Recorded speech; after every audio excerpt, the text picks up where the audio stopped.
Remember, there's a simple formula to calculate the future value of a single payment, or how much our investment will be worth in the future. We multiply the payment by 1 plus the periodic interest rate as many times as we want to move forward on the timeline. But we would multiply by 1 plus the periodic rate to move forward one period. Or for 2 periods, we multiply by 1 plus the interest rate twice, as in the same thing as multiplying by 1 plus the interest rate squared. The exponent in that formula then represents the number of periods we want to move the value into the future. We can then generalize this rule as 1 plus the periodic interest rate raised to the number of periods to which the payment is being moved. Also remember that if you multiply by 1 plus the interest rate to grow the value by 1 period worth of interest, you can discount the future value, converting it into a present value of some future sum, by dividing by 1 plus the interest rate raised to the number of periods, in that case 2. These two formulas and Excel will let you solve almost any time value of money problem. We can even use it with multiple cash flows. For example, imagine you want to know how much you would have to retire on after 5 years if you put $10,000 away today and each of the next 4 years. Let's assume you earn 12% on your investments. Well, we could take the initial $10,000, which is invested at time 0, and grow it by 12%, making it worth $11,200 1 year from now. Then we add the second $10,000, making it worth $21,200 a year from now. The $21,200 will grow to be worth $23,744 2 years from now.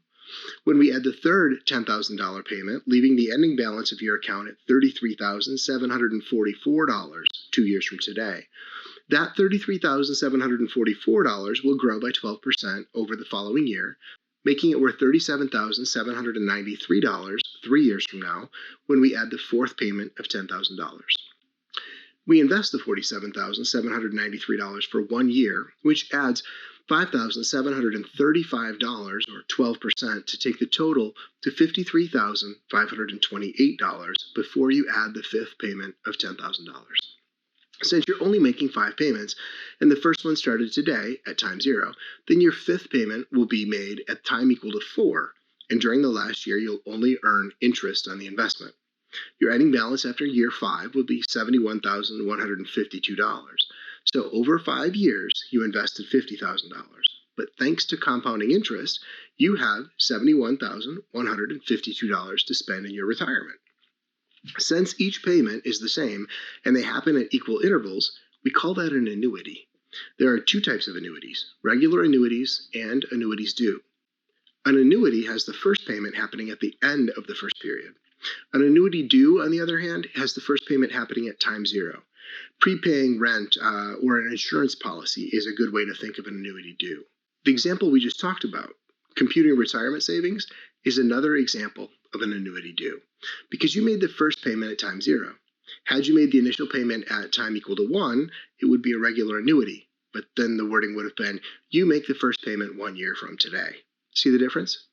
Here are some formulas that we can use to calculate the value of an annuity or an annuity due.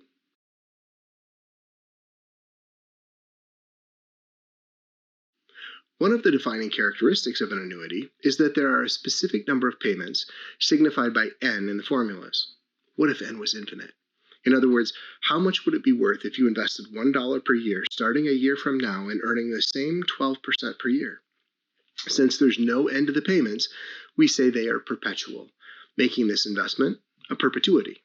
To calculate the present value of a perpetuity, simply take the cash flows that start at time equal to 1 and divide by the discount rate. In our example, $1 divided by 12% equals $8.33. If you could earn 12% on your investments, you would be indifferent between taking $8.33 today or receiving $1 every year starting 1 year from today and lasting forever.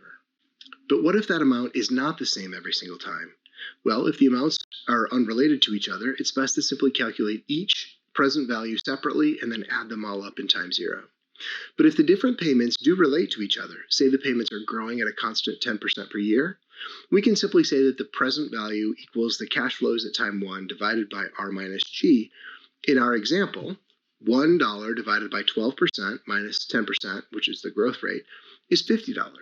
That's a big difference from $8.33 that we had calculated without the growth in the cash flows.